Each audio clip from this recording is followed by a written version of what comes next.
Well, developing tonight, a D.C. lieutenant is under intense investigation. Sources telling us this is over potential ties to white supremacists. D.C. Police Chief Robert Contee says the lieutenant is on administrative leave, but Chief Contee won't say who the high-ranking officer is or where this investigation is heading. Our Mike Valerio is live at D.C. Police headquarters tonight. He's been leading our reporting on this all day today. And Mike, at this stage, there is so much not being talked about, but you're speaking with other officers, and what are they telling you? Well, Lorenzo, they're simply taken aback because this is a highly respected, highly trusted lieutenant who's part of the intelligence division here at MPD. Now, there were questions that were asked during that news conference today about whether or not this has any intersection with the January 6th investigation. And Chief Contee said, whoa, I got to pump the brakes here. I cannot get into that subject. This, Lorenzo, as law enforcement officials are asking one thing from us: patience.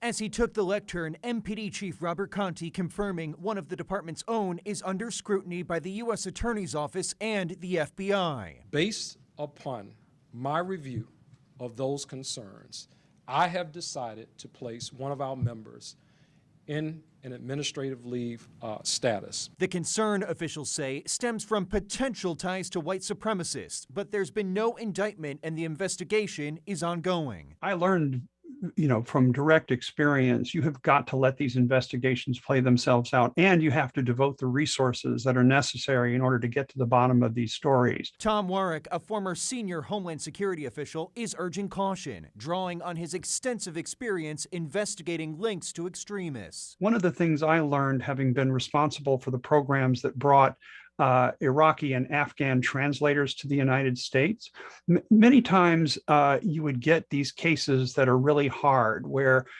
somebody who you thought was a loyal ally and partner all of a sudden has unexplained ties with extremist groups.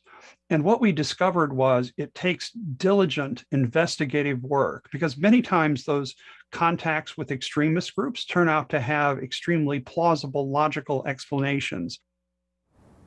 So MPD is telling us behind the scenes that is why, Lorenzo, so little was revealed during this news conference today, because these investigations are so delicate, invariably complex. We're going to wait to see whether or not these alleged ties to white supremacy, to white supremacists, were done and made through the course of this lieutenant's job, through his job obligations, or forged through some other more nefarious means. But watch this space, Lorenzo, for how this all unfolds. Zoe, back to you. A lot of people will be watching. Mike Valerio, thank you so much.